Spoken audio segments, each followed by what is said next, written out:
Okay, abusia yaba makwa aba shunko so edeba Ghana Politics Avenue so. Abusia yembonra yensemu tema oil refinery abusia sisia no President Mahama eba isa TOR oil refinery no utwa so a ye frɛ no TOR abusia na during Akuffo Addo ni 8 years ni nyina no na kyese TOR no enye adwuma ya close ni down a enkai omo ton TOR no ede ama private company a kyese Ghana for ne yempan for ni bi anti ase ama Akuffo Addo anton za tema oil refinery na sisia no President Mahama obai no ne 1 year no abusia kyese waba finally waba be pa eja ede atuto no ma isi ato no adwuma dedenden na abusia after the President Mahama ebie TOR ni wie no abusia Scǎndǎl bi a ehye ho no during Akuffo Addo tenure abusia ohwe debt na TOR ho a $517 million Solomon Osu ene de sa asem no tudwa o chese sa $517 million abusia NPP nkofo no ene chese omo diskanaide asese omo botom na chese corruption na ewo sa TOR ho no na enya ade a omo betumi abi na edise omo ton ena Ghana for anti ase ama omo anton nti abusia sa $517 million ni Solomon Osu ede honsem ababetudwa wa expose enkofo ana omo TOR na no ene Akuffo Addo ne government no on TOR mom yanko na yankonkotie ensema ekoso on subscribe ya subscribe like na share ma afofron so ensa into me enkabia ha Ghana Politics Avenue so and don't forget to click on the notification bell so na be any update be able drop no onsa ebe to me aka medamase. Look, it is corruption and political interference that has brought us that far. If you say corruption, it's as though we have proof. You know, Kojo made a point. He said there's a CDU aspect of it, and you know there were two aspects of it, and that's what the problem was. Look. Are you not surprised? As far back as 2003, that we brought in the Act 642. The Act 642 has to do with the TOR recovery levy. The main reason for bringing that TOR recovery levy by putting 8 pesos on the fuel that you buy was to retire this debt. At the time, our debt position was $320 million. Between 2003 and 2024, TOR recovery levy that was at the point converted to ESLA had garnered close to $700 million. Why must TOR be in debt in the region of $517 million? If indeed we were taking this money from the Ghanaian population, the only reasonable deductions here is that the money that we paid were either misapplied, were either put in people's pocket, which should be the case. Because if you go into the various details of the debt, crude that they bought, they cannot even account for it. Exactly. So the only reason is corruption. And it is corruption because, like he said, politicians have used there as where they beg their businesses.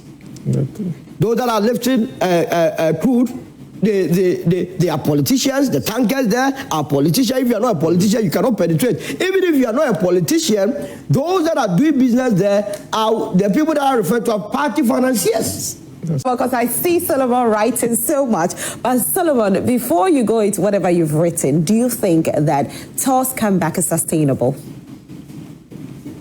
It should be sustainable because it's a state asset, and all of us, it has to be our wish. I don't see why it has to be difficult for us to sustain TOR if we are indeed truthful, if we are honest, if we are not corrupt. It's a viable business venture. Remember, TOR originally was an Italian company. That's why people don't know. In 1963, it was called Ghana Italian Petroleum Corporation.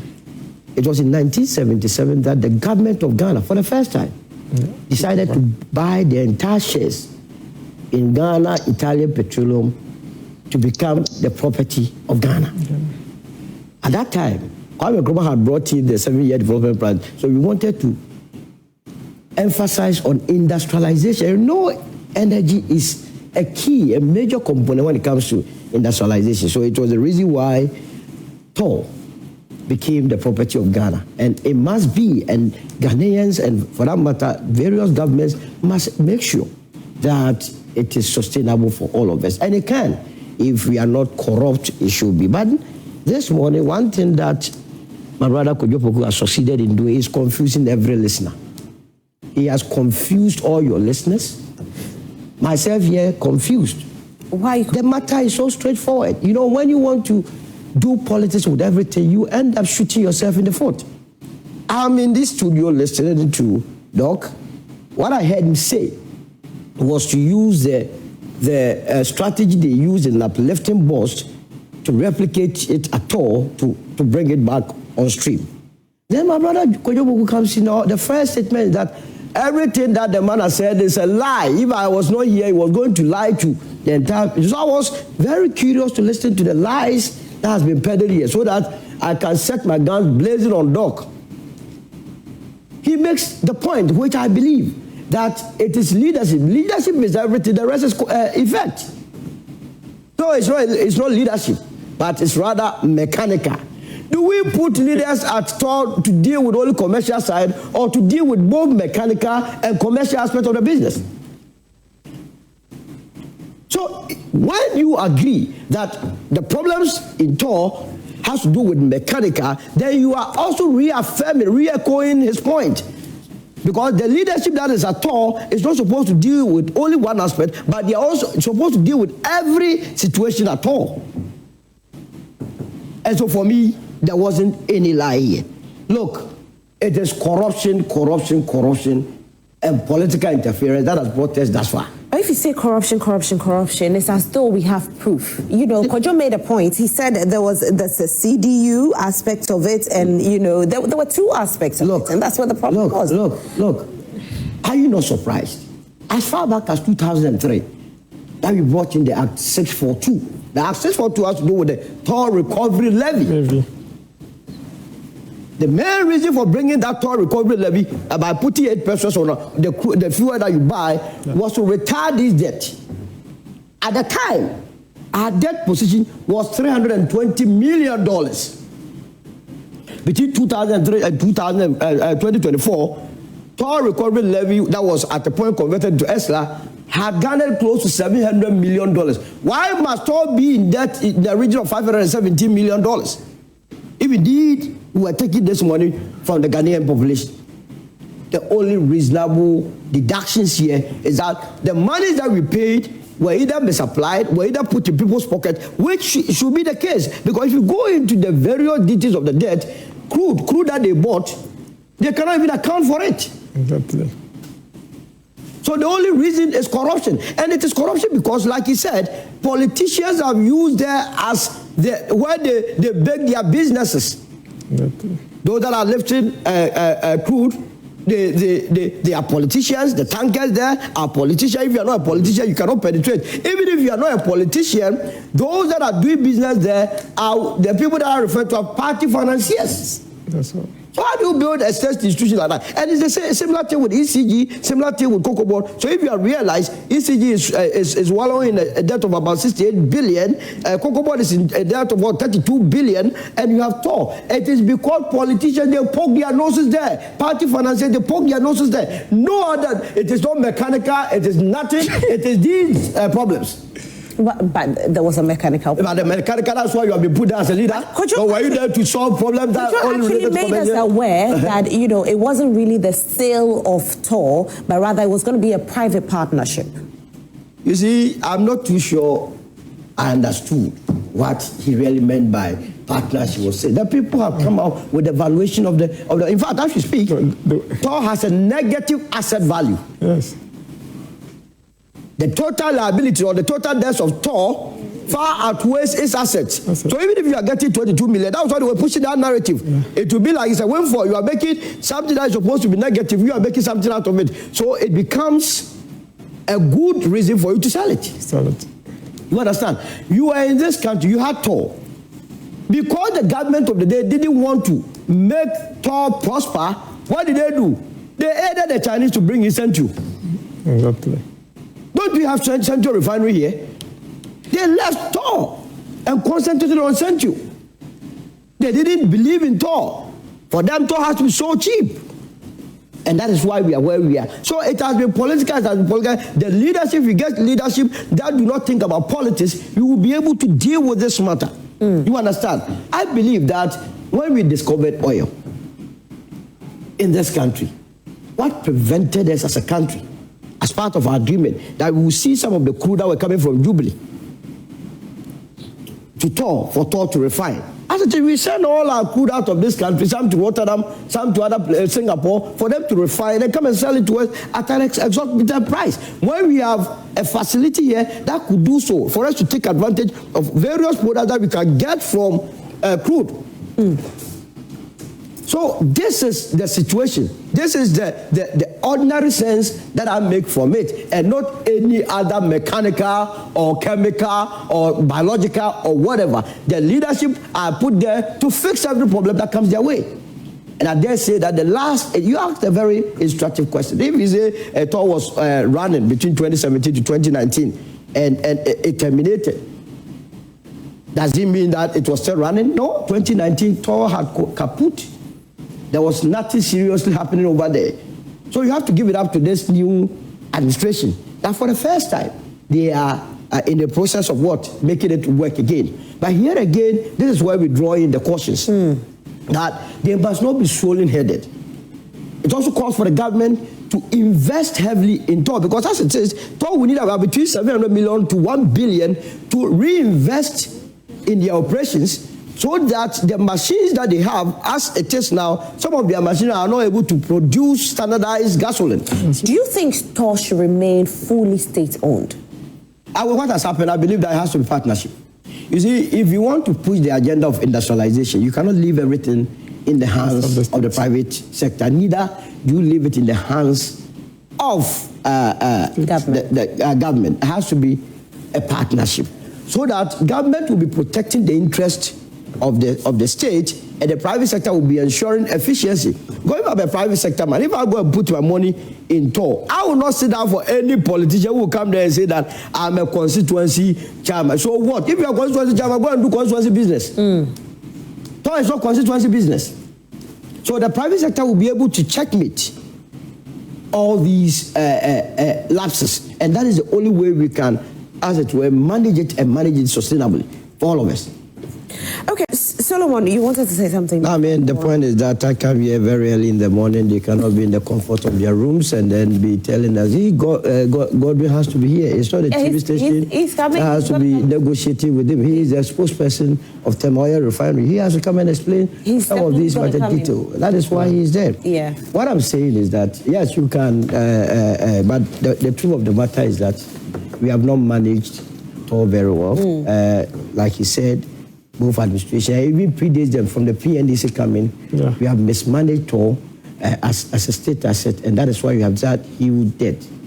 So if a new person has come and we are beginning to see something, the least we could do is to encourage him, is to give him all the necessary support to turn around the fortunes of the place, and not to be going back and say that we did that, we did. What you did never resulted in any money. You must accept it and apologize on top of it. The levels of corruption was legendary. And it is the reason why we are where we are. I can tell you that all the state institutions that we have, we are going to have leadership, quality leadership, and that political war. These are all viable endeavors. How can you go and say, oh yeah, and come and tell me that you have made losses? You sell electricity, you have made losses. You sell cocoa that we have already, the off-takers. Every low-hanging business, we are making losses. How can this be possible? It can only be possible when there is that levels of political maneuvering, interference. They see it as the property of few people. So when they go there, they make from it, and then they find beautiful excuses to defend why we have to be where we are. If refinery businesses were not good, I'm not too sure Central will come and establish 100,000 capacity refinery here. I'm not sure. Whilst ours is running at a loss, there is a company. I don't remember the last time they came to declare to us that they have incurred losses. But we keep incurring losses because we have come to accept that. Again, we must not accept every day being told that we are incurring. We must not accept that. Yeah, because some private companies don't incur losses. No, but why must they you? make profits. Why must you? Yeah. Somebody brings his products to your place at a certain quantity. The next day he goes there and people have stolen it. The goods passed through a gate. Was there not a security person? Did the goods vanish into thin air? And we have some of these things. Both parties have governed when TOR struggled. Yes. How can we trust that? We can't trust. That's why United Party is here. That is why I'm inviting you. The Ghanaian must begin. You see, where we have got it to, it's not too much about the political parties. It is about the individuals that we put in positions. I don't believe that if we're going to take the 34 million Ghanaians, our best shots are those that are in parliament. Our best shots are those that are ministers. Our best shots are those that are manning the various state institutions. But because of the way and manner we do our politics, Ghanaians must begin to think aloud, look wider, and look for people that have the state at heart.